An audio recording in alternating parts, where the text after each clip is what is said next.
Gazze'deki kardeşlerimiz savaşa büyük bir mücadele veriyorlar. Bu savaşla ilgili de bizim elimizden gelen budur. Yani elimizden bir şey gelmiyor diye insanları da boykot yapmaya davet ediyorum. Allah onları ıslah etsin.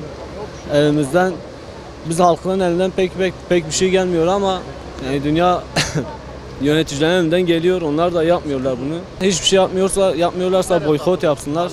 Allah-u Teala onlara bu bayramı yaşatmayı nasip etsin. Bu ateşe Rabbim bir su döksün. Allah-u Teala haklarını bırakmasın. Allah-u Teala Türkiye başta olmak üzere tüm Müslüman ülkeleri bir arada toplanmayı nasip etsin inşallah. Gazze'de insanlık dramı var.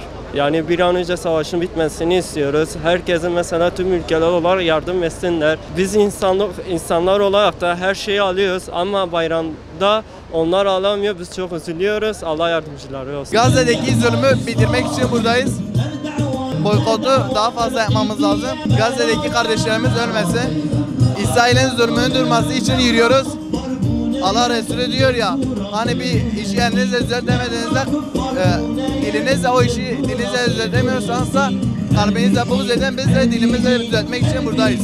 Abi Gazze ile ilgili işimiz yanıyor abi. Müslüman kardeşlerimiz orada şehit olurken bizim burada elimiz boşken sinirden ve kahrdan işimiz yanıyor abi.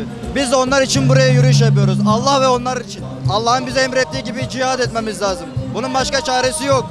Böyle boş boş durmamız hem günah hem Allah'ın bize yasakladığı bir şeydir. Biz Müslüman kardeşlerimizin yanına gidip onlarla savaşmamız lazım abi. Müslümanlara yapılan bu zulmü kınamak için buradayız. Elimizden gelen bu, biz de bunları yapıyoruz.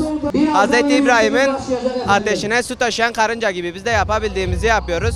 Allah-u Teala bize ahirette sorduğu zaman neler yaptın diye biz bunları yaptın diyeceğiz. Önemli olan dediğim gibi ülkelerin çabasıdır. İnşallah bir dahaki bayrama onlarla beraber mutlu bir şekilde gireceğiz. Nescafe! Almıyoruz! McDonald's! Almıyoruz! Hamburger!